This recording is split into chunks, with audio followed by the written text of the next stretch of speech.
Dr.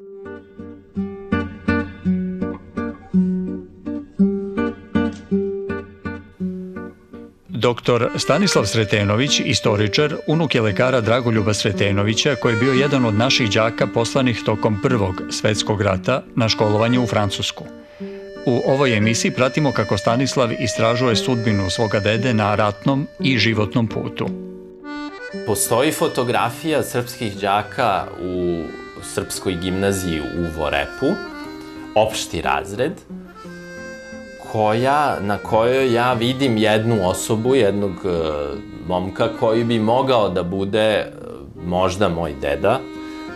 Evo, ja pokušavam da uporedim fotografiju sa njegove karte, studentske karte u Bordeauxu, dakle možda godinu ili 2 dana posle ove fotografije u Vorepu, i meni ti likovi deluju vrlo, vrlo slično. Dakle, možda bi to mogao da bude Dragoljub Sretenović.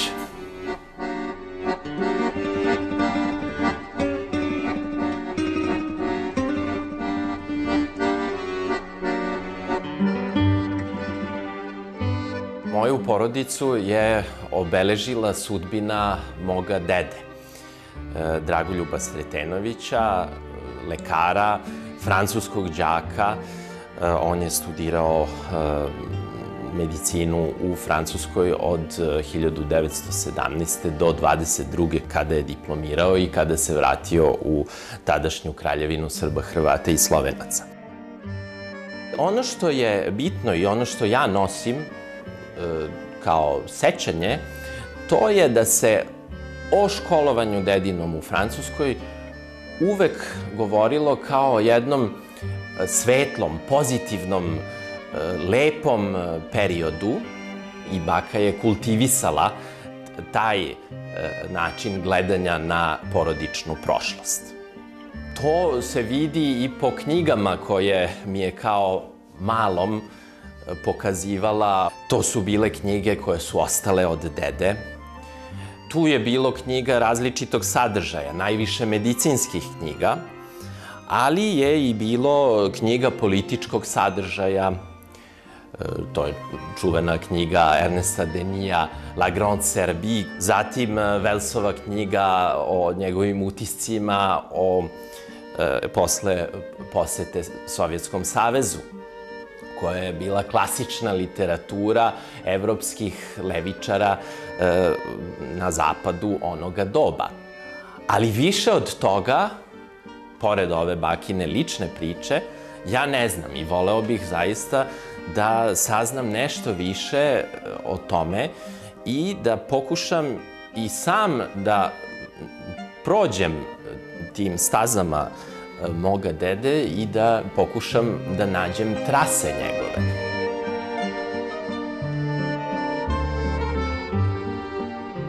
On kao dobar đak Kragujevačke gimnazije biva određen da ode u Makedoniju i da zameni nekog profesora i da radi sa malim đacima dok su profesori na frontu. E sad, u tom trenutku njega zatiče povlačenje. I on se izgleda zajedno sa tom vojskom i narodom povlači. Nemam svedočanstvo o tome kako je samu Albaniju prešao i znam da je stigao u San Giovanni di Medova, luku na albanskoj obali, onda prelazi brodom u Brindisi i zatim se nastavlja njegov dalji odlazak za Francusku. U Aix-les-Bains, preko Marseja, naravno, pošto su sva naša deca dolazila do Marseja. Dakle, odlučeno je da on bude poslat u Vorep, gde je postojala srpska gimnazija. Tu je on završio tu svoju godinu koja mu je ostala, i iz Vorepa on prelazi u grad Bordeaux, gde je bio jedan od velikog broja srpskih studenata koji su studirali medicinu u Bordeauxu.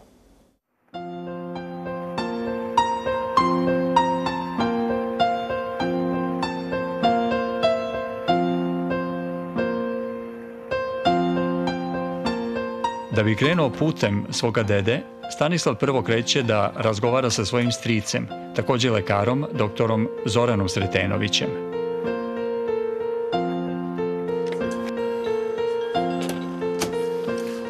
Zdravo, čika Zorane, kako si mi ti? Ja, dobro. Bravo. Hoćemo da krenemo sa ovim divnim fotografijama. Baš sam se iznenadio kad sam video ove fotografije iz Bordeauxa. Dakle, to je 19. godina, 18. godina, sam početak njegovih studija medicine. Ja mislim da je najvažnija ova slika koja pokazuje predsjedništvo upravu, takozvanu upravu udruženja jugoslovenskih studenata u Bordeauxu iz 1819. godine. Evo, ovo je tvoj deda, moj otac, ovo je gospođa knjižičar, ovo su dva Polka Sekulovićeva i dva sekretara i blagajnik Krstić. Njega pamtim ovako po priči. Pa on je u suštini bio Jugosloven, tako da vidiš i udruženje, piše Jugoslovensko udruženje. I uvijek imao dobre odnose i sa svim drugim narodima. Posle kad se vratio u Srbiju, on je imao dobre odnose i recimo, on je bio glavni urednik medicinskog leksikona koje je izdala Minerva u Zagrebu. I oni su u Francuskoj svi zadojili socijalističkim idejama. Tako, slobode, liberté, fraternité, égalité. I bili posle, vratili se svi u zemlju i bili poznati lekari. Prvo je radio u Kruplju kao sredski lekar, pa je otvorio privatnu praksu opšte medicine i počeo da izdaje list Lekar i Narodnu čitanku. Narodna čitanka je bio list koji je bio upućen radnicima i seljacima da ih na neki način edukuje u pravcu društvenog uređenja, socijalizma, kvaliteta života. Na neki način su davani i savjeti da se bolje živi, da se zdravije živi. Bili su članci protiv pušenja, protiv pića, protiv klađenja i tako. Bila je vrlo interesantna časopis. Izgleda da ga je socijalna medicina od uvek najviše interesovala. Njemu je zbog njegovog rada dugogodišnjeg priznata mu je specijalnost specijaliste socijalne medicine. Posle je bio sekretar lekarske komore, pa je bio šef lekara bolesničke blagajne trgovačke omladine. Bio je izuzetno lep čovek. Evo, ovde vidimo sa bakalelom. Dakle, moja majka mislim da je bila lepša od njega. Oboje su lep par. Oni su, dakle, bili u braku od 34. do 42. godine. Ti si u porodici jedini, u stvari, koji je njega video i sećaš ga se, zato što se moj otac njega ne seća, bio je mnogo mali. Ja se njega dobro sećam iz nekoliko trenutaka, a neki su toliko meni ostali upečatljivi da me se uvek uzbundim kad to razmišljam o tom. Ona je bila dosta mlađa od njega, ali nikad ga nije zaboravila sve do svoje smrti.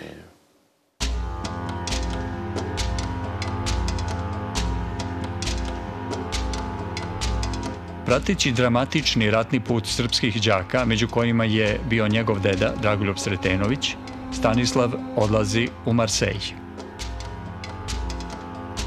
Ovde je početkom 1916. godine izašao moj deda na tlo Francuske zajedno sa ostalim srpskim đacima. Iz Marseja oni su dalje poslati u razne krajeve Francuske. Dakle, kakav je osjećaj bio tih đaka koji su stupili na tle Francuske prvi put ovde u Marseju? A zamislimo ovu luku koja je bila puna brodova, puna različitih ljudi koji su sa različitih krajeva Mediterana dolazili u Francusku. Sam Marsej u to doba je primio ne samo Srbe kao izbeglice, srpske civile, đake i studente, nego je primio prvenstveno francuske izbeglice iz severoistočnih krajeva koje su Nemci bili osvojili. Nemojmo zaboraviti da su Nemci stigli do samog Pariza. Otprilike 54% izbeglica u Marseju bili su Francuzi iz okupiranih krajeva severoistočne Francuske, a negde oko 20% je bilo Alzašana i Lorenaca sa jedne strane i 20% srpskih izbeglica. I negde oko 10% belgijskih izbeglica. To su Friulska ostrva ispred Marseja. Tu su srpski đaci izašli iz brodova koji su ih transportovali iz Brindizija ili iz Soluna posle albanske Golgote. Posedujemo jedno svedočanstvo jednog od tih đaka. Radi se o đaku Milivoju Ivanoviću. Majko, ja sam pušten iz vojske, privremeno nesposoban do oktobra i išao sam sa ocem do Skadra i na Božić odem kod Bude u San Giovanni di Medua i budem do 6. januara 1916. I tada se krenem lađom za Francusku, bio sam u Marseju, pa se vratim posle 6 dana u Bastiju Varoš. Ovdje sam stigao 20. januara 1916. godine. Majko, ja ću da učim školu ovdje. Majko, otac i Bude su otišli za Krf ostrvo. Majko, kad dobiješ ovo pismo, javi mi za Vecu, njego sam se mnogo uželio. I javi mi za Miku, ako znaš što, on je zarobljen 18. oktobra 1915. godine na planinici kod Zaječara. Majko, za njega najviše brinem, jer ne znam tačno da je zarobljen. Nestalo ga je jedne noći pri odstupanju. Majko, ja sam tražio Milorada, a njega nema i on je zarobljen kod Prištine, Bugari ili Austrijanci. Majko, svakog dana plačem, oplakujem sudbinu moje braće i oca i familije. Ja sam poneo veš i novac Miki, a njega nema. Ja tako spremim i Miloradu i novac da mu dam, a njega nema. Ja sam onda plakao, pa odem kod Bude, on je bio u San Giovanu, pa dam stvari, a ja odem na obalu Jadranskog mora, pa na steni, baš na Svetog Stefana, isplačem se. I gde god čujem kombinovanu diviziju, ja bežim od nje da je ne vidim. I kad neko počne pričati o njoj, srce me boli. Doduše za Vecu se nadam, a za Miku nadam se još, ali sumnjam. Majko moja, javi mi sve, što je i kako je, da znam. Ja znam da nije dobro i sumnjam u tvoje zdravlje. Majko, ovo slušaj. Nemoj očajavati, svemu ima kraja i ovo će se svršiti. Nemoj očajavati, nego čuvaj zdravlje, da koji budemo živi kad se sastanemo i zajedno žalost tugujemo. Milivoj Ivanović, đak 7. razreda gimnazije iz Bastije na Korzici.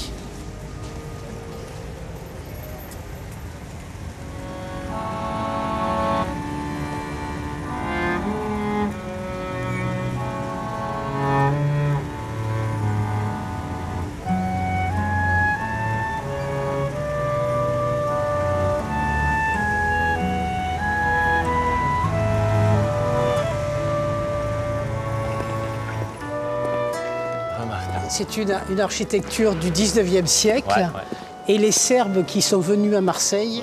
U Pomorskom muzeju Marseja Patrick Boulanger kustos ovog muzeja i član Marsejske akademije nauka i umetnosti, otkriće Stanislavu kako su srpski đaci pristizali iz rata u Srbiji u francusku luku i šta ih je ovde sačekalo. Il y avait en fait beaucoup de Serbes. Donc ce sont des navires de toutes les époques. Et on a essayé de faire, c'est de montrer finalement L'évolution, oui. D'autres navires de ces temps-là, qui sont caractéristiques parce qu'ils ont la proue qui est droite. Oui. Et donc on sait qu'ils ont été pensés avant la Première Guerre mondiale.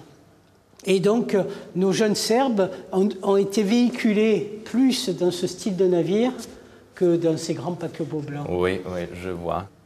C'est des photos d'époque qui sont elles aussi très rares et qui nous montrent finalement les navires qui ont transporté ces réfugiés depuis Salonique.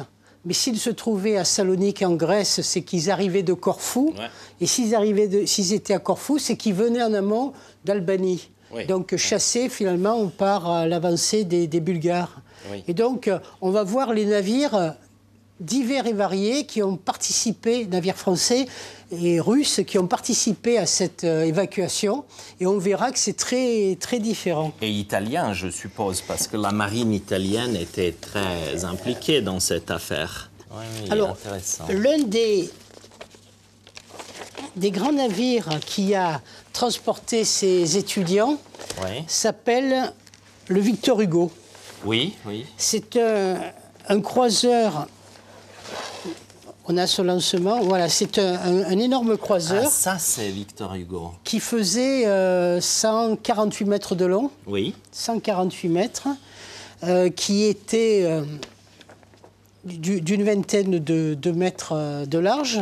Oui. Et vous imaginez, donc là encore, rétrospectivement, ces enfants qui se retrouvent à bord d'un cuirassé comme ceci. Oui, donc un navire qui n'est pas du tout conforme au transport des enfants. Le second, c'était le Jules Michelet. Oui, qui est représenté ici. Voilà. Jules Michelet. Et qui était sister ship, qui était identique. Ah, d'accord. Et tous deux allaient avoir justement leur rôle en Méditerranée. Oui. Ces translations d'enfants, c'est un détail pour eux dans leur histoire. Parce qu'après, ils vont faire des grands combats, ils vont transporter, ils vont aller vers l'Orient, vers les Dardanelles. Mais au milieu de cette grande campagne de 1915-1916, il y a ce transport que je dirais humanitaire. Oui. Ils font de l'humanitaire et ça, c'est très beau que finalement, le gouvernement français appuie cette demande justement de la population et des Serbes, essayer de les sauver du massacre. Et d'ailleurs, il y a un témoignage quand des transports étaient arrêtés par la marine austro-hongroise, puis contrôlés, et quand ils avaient vu qu'il s'agissait des élèves, ils ont laissé passer ce convoi. C'est un témoignage, bon, on peut se demander quelles étaient des raisons, mais c'est quand même un témoignage qui souligne le côté humanitaire du transport. Ces enfants, ces étudiants arrivent au Frioul. Vous imaginez les navires qui sont bousculés. Ouais. Et puis, il fait froid, ils mangent plus ou moins bien, ils doivent subir toutes ces opérations douanières, ils doivent se soumettre certainement justement à un nettoyage, on les lave, il fait froid, on ne va pas leur mettre de l'eau chaude, etc. On les nourrit de soupe, et puis ensuite, ils sortent dehors, et qu'est-ce qu'ils voient? Ce vent qui souffle à 80-100 km à l'heure et peut-être plus. Et donc, après avoir connu le mal de mer, certainement à bord des navires, ils se retrouvent dans une île avec un temps froid. Ce fut une arrivée qui n'était pas celle du beau soleil de Provence. Et puis, regardez ces portraits. Et là, ici, nous voyons ces visages des enfants qui sont à la fois tristes et à la fois inquiétés, je dirais. Et ce qui est intéressant, voilà, quelques centaines de ces enfants qui d'instinct sont venus à nous comme une mère sont arrivés depuis quelques jours à Marseille, où Madame Vesnich La femme d'un grand patriote serbe, ministre du roi Pierre, les a accueillis avec ferveur, avec une âme toute prête. Oui, c'est Milenko Vesnić, le ministre plénipotentiaire de la Serbie à Paris. Et c'est intéressant, pour répondre à la question, il y avait des Français comme les Fraissinet, et puis il y avait aussi des Serbes qui s'occupaient de ces enfants. Alors il y avait tout un système d'accueil de ces Serbes organisé par le gouvernement serbe. Et on nous montre donc Madame Vesnić. Et on nous montre la femme de Monsieur Vesnić. Et ce mouvement d'adhésion populaire, cette aide, on le voit lors des journées serbes qui sont organisées. Journées serbes, c'est-à-dire que c'est un jour où on va faire des quêtes publiques, on va demander l'argent des Français pour qu'ils aident finalement les Serbes réfugiés. D'après les témoignages postérieurs à la Grande Guerre qui existent en Serbie, on nous parlait d'un accueil très chaleureux de la population. Est-ce que c'est plutôt une construction, selon vous, d'après la guerre? Parce que c'est très peu probable que la population fasse un accueil éclatant à cette époque. Pour moi, c'est une réalité. Ces groupes, ces enfants, sortent du système quarantenaire et sont ensuite accueillis par des groupes, et des groupes qui vont les faire dormir dans des locaux destinés justement à ces fins.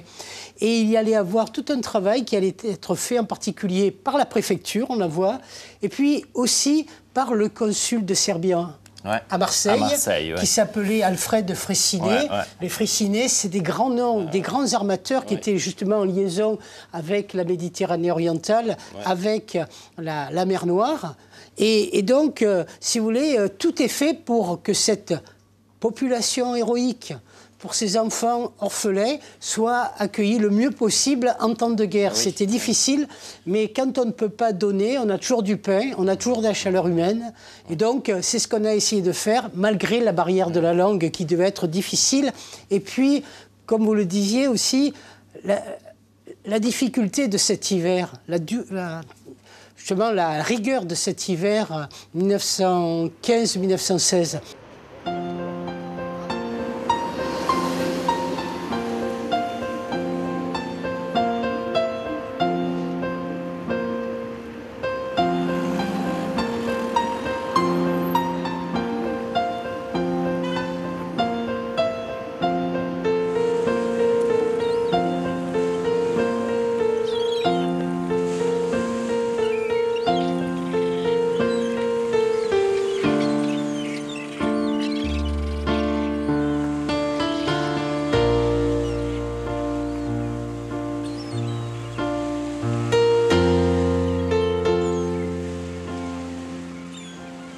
Spomenik istočnoj armiji, takozvana vrata Mediterana. Preko ovih vrata Francuska gleda na Mediteran i gleda ka istoku. Zašto je ovaj spomenik važan za nas, za Srbiju i za srpske đake i studente u Marseju i u Francuskoj? Važan je zato što je on sagrađen posle Prvog svetskog rata, 1927. Dakle, ideja je bila da koliko su pobedi doprineli francuski i srpski vojnici na Solunskom frontu, koji su se borili rame uz rame i o čemu govori između ostalog i ovaj spomenik, toliko su toj pobedi doprineli i srpski đaci i studenti koji su svojim znanjem u stvari učinili Srbiju bogatijom, duhovno bogatijom i otvorenijom za nova znanja i razvoj.